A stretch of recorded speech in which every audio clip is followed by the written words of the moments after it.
ఒక 6 రోజులుగా పిటిషన్ తీసుకోకుండా చాలా ఇబ్బందులు పెట్టిన పరిస్థితి తెలంగాణ రాష్ట్రంలో కొనసాగుతా ఉంది.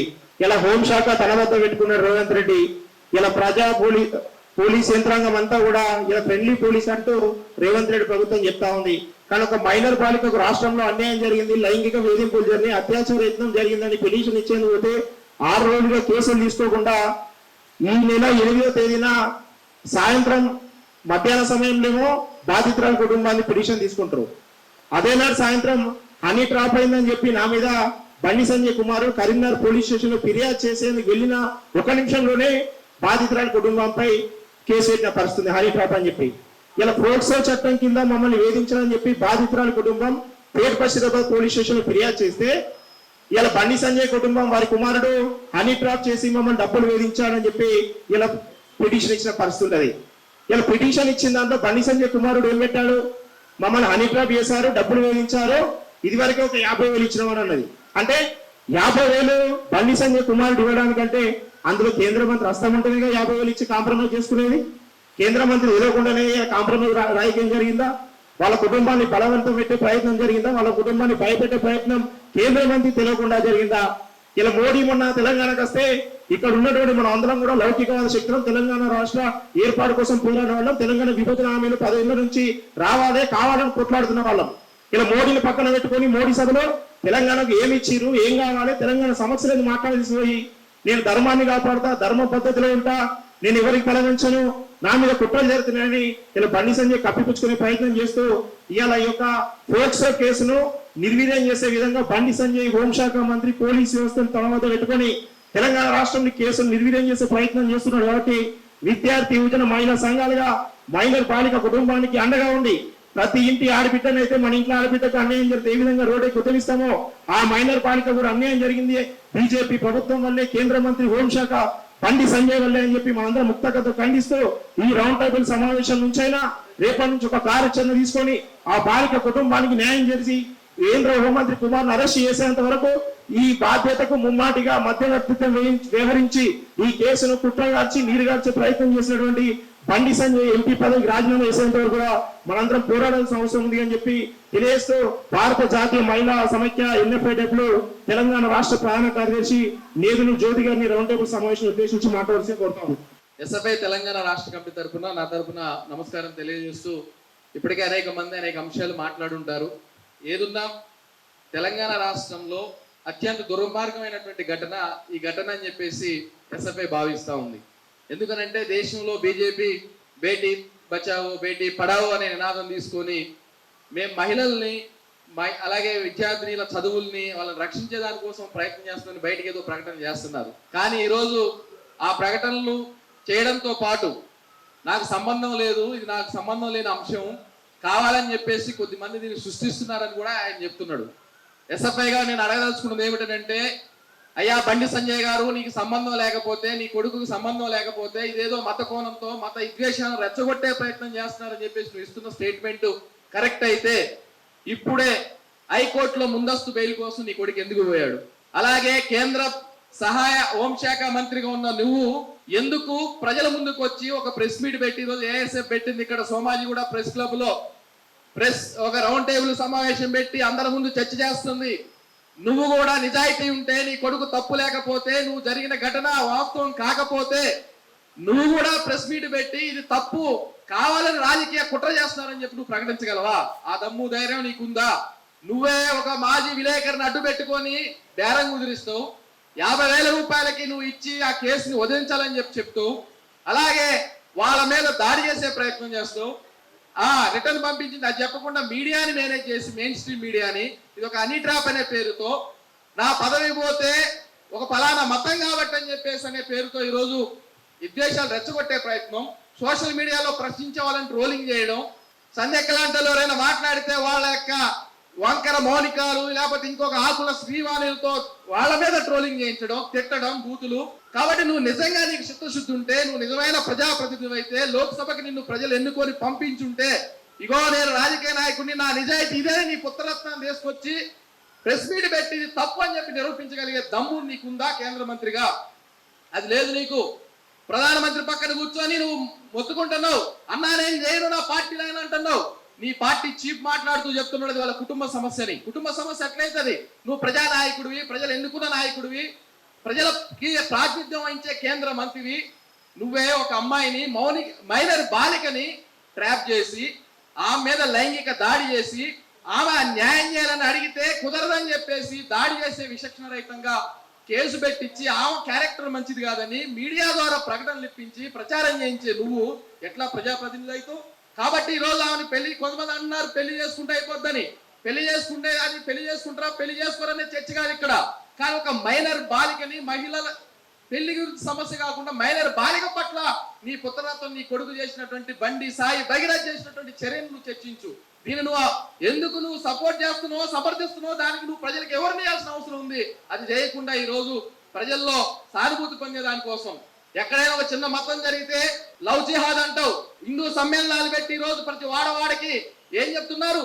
కనీసం ముస్లింలతో ఫ్రెండ్షిప్ కూడా చేయొద్దు, ఫ్రెండ్షిప్ జిహాద్ అని కూడా చెప్తుంది ఇలా ఆ మౌనిక శుంకర్ అనే ఆవిడ. మరి నువ్వు ఫ్రెండ్షిప్ జిహాద్ అనే నువ్వు, లవ్ జిహాద్ అనే నువ్వు ఎందుకు ఒక హిందూ అమ్మాయి మీద, ఒక హిందూ మైనర్ బాలిక మీద అత్యాచారం జరిగితే నువ్వు ఒక తోటి హిందువుల కోసం పనిచేసేవాడిగా ఎందుకు నువ్వు మాట్లాడలేదు? బీజేపీ పార్టీ ఎందుకు మాట్లాడలేదు? ఎక్కడ ఘటన జరిగినా స్టేట్మెంట్లు ఇచ్చేవాళ్ళు ఎందుకు మీరు మాట్లాడలేదు? అందుకే యావత్ సమాజం దీన్ని ఖండించాలి.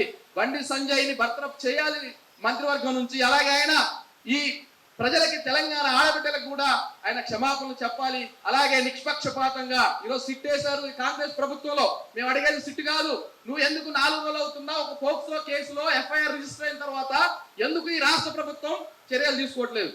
గతంలో ఒక అమ్మాయి మీద రేప్ చేశారనే పేరుతో ట్రైల్ కోసం తీసుకెళ్లి సీన్ రీకన్స్ట్రక్షన్ పేరుతో మీరు అత్యాచారం చేసిన వాళ్ళని ఎన్కౌంటర్ చేసి చంపినప్పుడు ఇక్కడ కూడా జరిగింది అత్యాచారమే. మరి ఇప్పుడు పోలీసులు ఏం చేస్తారు?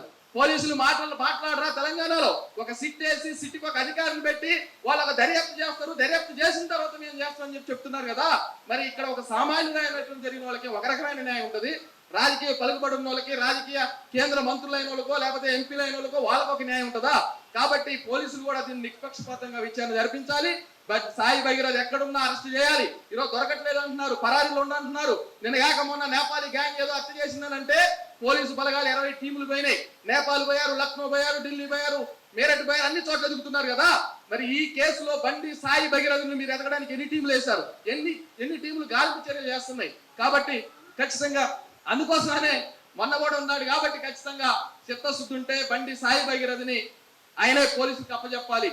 ఆయనే అరెస్ట్ చేయాల్సిన అవసరం ఉంది. పోలీసులు కూడా, బండి సంజయ్ కూడా ఈ దొంగ మాటలు ఒక రకంగా ఒక విద్వేషాలు తట్టుకొచ్చే రాజకీయాలు తెలంగాణలో చేయొద్దని, ఆడపిల్లకి న్యాయం చేయాలని వారికి మద్దతుగా ఉంటామని ఎస్ఎఫ్ఐగా తెలియజేస్తూ ఈ కార్యక్రమంలో పాల్గొంటున్న అందరికీ ఎస్ఎఫ్ఐ తెలంగాణ రాష్ట్ర కమిటీ తరపున నా తరపున ప్రత్యేక నమస్కారం తెలియజేస్తూ సెలవు, ధన్యవాదాలు.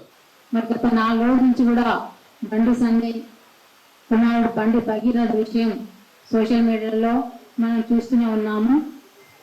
మరి బండి భగీరథ తన తండ్రి అయిన బండి సంజయ్ కేంద్ర హోం శాఖ సహాయ కార్యదర్శిగా ఉన్నాడు కాబట్టి అతని అధికారంతో కూడా ఈరోజు అధికారంలో ఉన్న నాన్న ఉన్నాడు నాకు అండగా, నేనేం చేసినా చెల్లుతుందని చెప్పేసి కూడా తన దౌర్జన్యపూరితంగా కూడా వ్యవహరిస్తూ తోటి విద్యార్థుల మీద కూడా పిరుగుతులు గుట్టి దాడి చేయడము, ఇష్టం వచ్చి బూతులు తిట్టడం కూడా మనం సోషల్ మీడియాలో చూడడం జరుగుతుంది.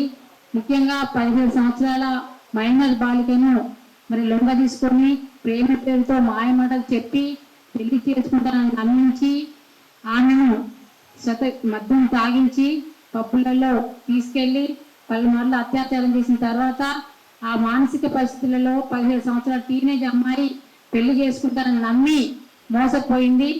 తర్వాత మరి పెళ్లి చేసుకుంటానంటే నీకు మైనర్ 17 సంవత్సరాలు తీరిన తర్వాత వచ్చి పెళ్లి చేసుకుంటా అని చెప్పేసి మాయమాటలు చెప్పేసి ఆయన ట్రాప్ చేసి కూడా మరి అత్యాచారం చేసిన సంఘటన మనకు కనబడతా ఉన్నాయి.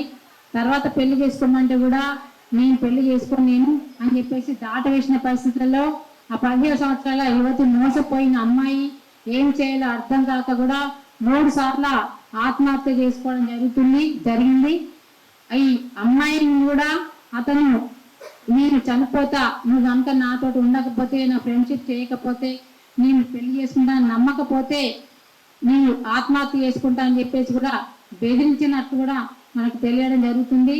అదేవిధంగా ఈ అమ్మాయి కూడా వాళ్ళ ఉన్నత చదువుల కోసం లండన్ వెళ్ళే కార్యక్రమంలో కూడా నువ్వు లండన్ వెళ్ళొద్దు, ఉన్నత చదువులకు వెళ్ళొద్దు అని చెప్పేసి కూడా ఎంతో మాయమాటలు చెప్పి మభ్యపెట్టి లోబర్చుకొని వెంటబడి వేధించి లోబర్చుకొని అత్యాచారం చేసిన ఘటనలో పెళ్లి చేసుకున్నంటే కూడా నేను పెళ్లి చేసుకోని చెప్పేసి ముఖం చాటేసి ఫోన్ స్విచ్ ఆఫ్ చేసుకున్న పరిస్థితుల్లో అమ్మాయికి ఏం చేయని పరిస్థితుల్లో ఆత్మహత్య చేసిన కూతురు ఇబ్బంది పడుతుందని, అనేక రకాలైనటువంటి సెక్షువల్ హెరాస్మెంట్ గురవుతుందని చెప్పినప్పుడు పోలీసులు చేయాల్సినటువంటి తక్షణ పని ఆ కేసుని పోక్సో కింద రిజిస్టర్ చేసి నిందితుడిని అరెస్ట్ చేసి విచారణ మొదలు పెట్టడం.